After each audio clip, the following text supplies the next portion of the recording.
Hello，大家好，又係我菜頭丸，丁粉，係啦，歡迎嚟到完全亂講嘅正式開台嘅第二集。咁你見到我哋衫都冇換呢，係因為我哋嚟緊一連三集呢，由上一集開始，一連三集係補充翻我哋 demo 片段裏邊嘅一啲話題。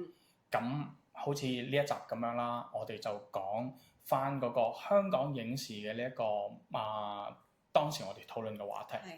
咁因為咧，冰粉佢好少去接觸翻香港嘅呢個流行樂壇嘅嘢，係啦。咁喺之後咧，我就同佢惡補翻鬧咗我學嘅。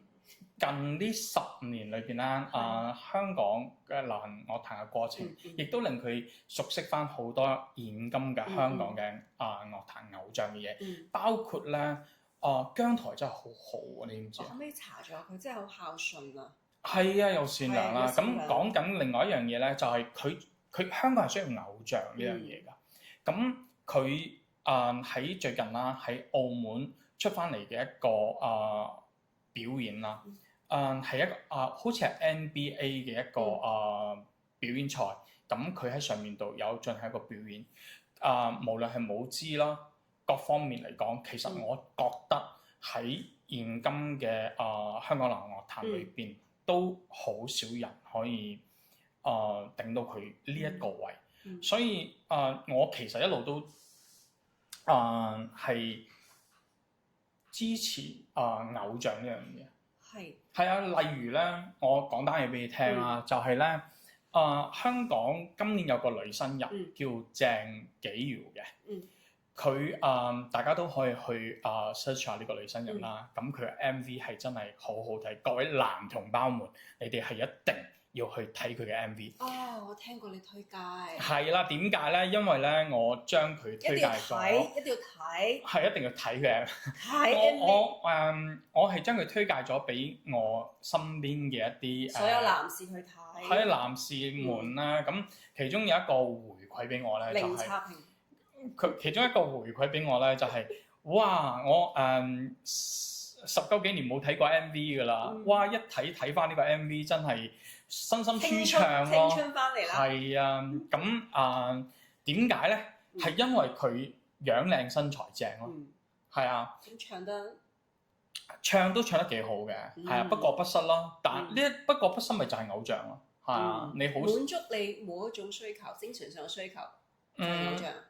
唔單止係精神上嘅需求嘅，就係你係啦，你各種嘅一個，你始終人你需要啲乜，佢俾你乜呢個偶像？呢啲係人性嚟㗎嘛，係啊，人性就需要多啲就好似大家都中意睇你展露身材啊，各方面可能你哋話係唔係啊？係啦，咁都會係其中嘅一個大家對畫面又好，或者係對呢個世界，呢個係一個人性嘅體驗嚟嘅。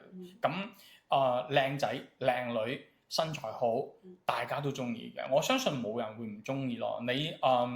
我都中意睇靚女。唔係啊，你秋香，你諗下當年周星馳嗰部電影《秋香》同嗰紮姐仔放埋喺度。你係咪大家都會揀秋香先？呢個係正常㗎嘛。人類嘅本性。係啦，咁你去到喺影視作品裏邊又好，或者係你喺娛樂圈，即係關於娛樂呢樣嘢，你本身需要打造嘅就係靚呢樣嘢，係咯，夢想咯，俾到人哋夢想，俾到人哋靚嘅呢個追求嘅呢一樣嘢啦。咁你如果講翻偶像啦，咁我哋都可以唔講翻偶像嘅。我哋唔講翻偶像，都唔講香港樂壇啦。其實喺近呢大概十幾到十幾廿年啦。咁其實好多嘅隨住中國市場嘅一個越嚟越好啦。咁好多嘅華人歌手或者係特別係內地啦，佢嘅係，但係佢哋內地嘅歌手咧，大部分都好想衝出國際。佢想衝出國際咧，會有好多嘅由張小姐去Grammy 去參選啦、參賽即係將佢嘅作品攞過去喺好多嘅國際舞台上面表演又或者有一個仲有好幾個人嘅，我又唔係好記得嗰幾個人嘅名。我唔想提，就真係有啲唔開心。唔係，咁 Coco 已經係真係衝出咗國際咯，係唔係講緊？而家衝緊係嘛？係講緊 Coco 之後想衝出國際嘅一啲最成功就黃嘉怡啦，而家係啦，咁其實咧佢都未達到佢想要嘅成功。點解話未達到佢想要嘅成功咧？係因為好多嘅華人嘅歌手或者華人，佢哋係好想去結合翻中國元素呢樣嘢。咁結合翻中國元素呢樣嘢，佢哋用咗好多嘅一啲好嘅製作班底啦。咁但係大部分佢哋嗰啲製作班底咧係唔係中國人自己，即係唔係華人，即係外國。係啦，佢哋會佢係啦，國風係咩樣？係啦，或者跟住之後佢自己加入咗佢自己好夾硬嘅，加入咗佢自己嘅一啲國風嘅嘢落去佢哋嘅歌曲度。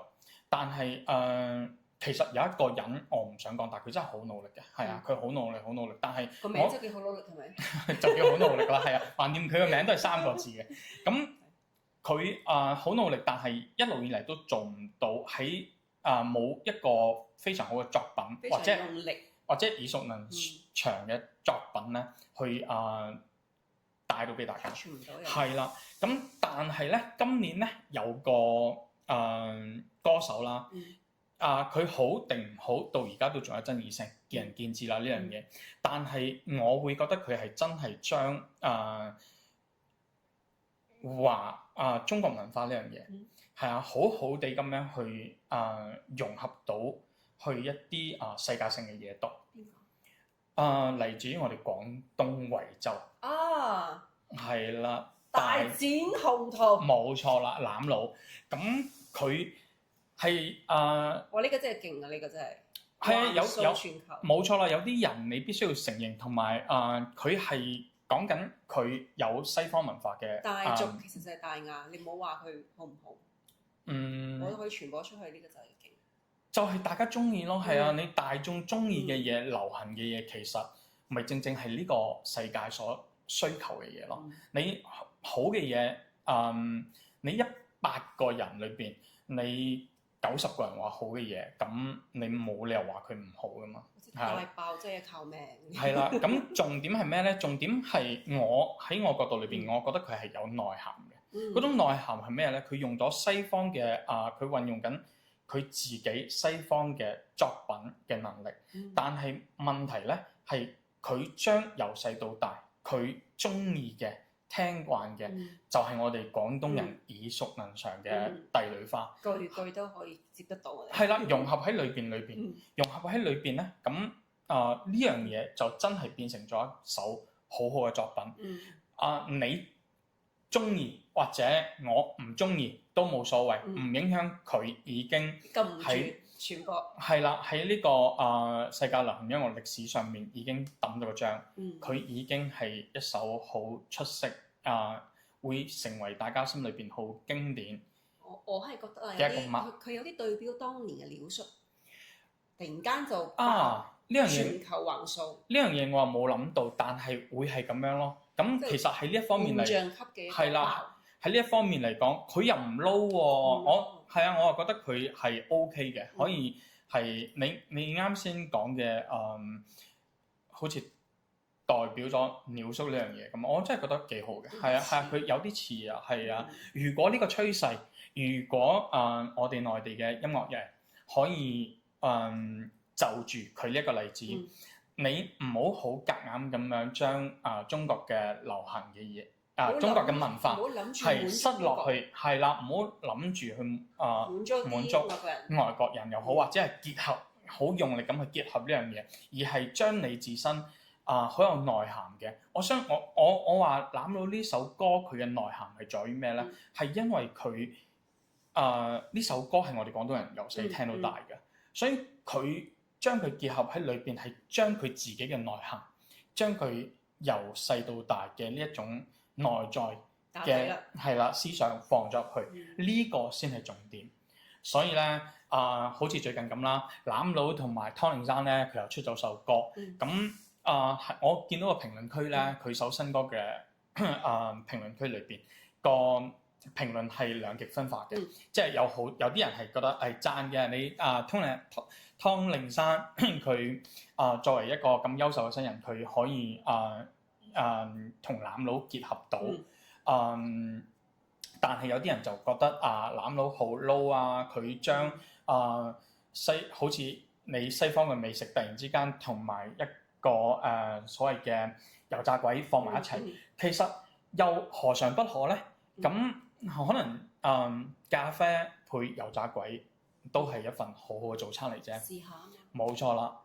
好啦，咁喺今日咧，我哋就同大家補充翻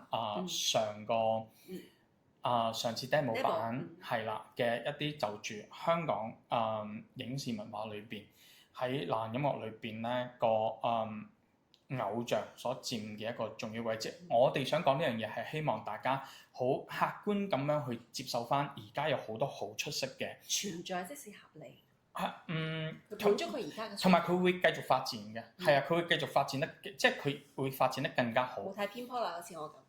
冇錯啦，你要去用心去看待佢哋，佢哋係好努力同埋都實在好出色嘅一班新人。養成係咯，算唔算？姜濤係，但係好似湯令山咁樣，佢係一個好有才華嘅一個音樂人，係啊，有才華㗎。然後再同大家探討多啲，同埋介紹翻我自己好欣賞嘅一啲你好多男歌手。OK，係啦，咁下次再見啦，拜拜。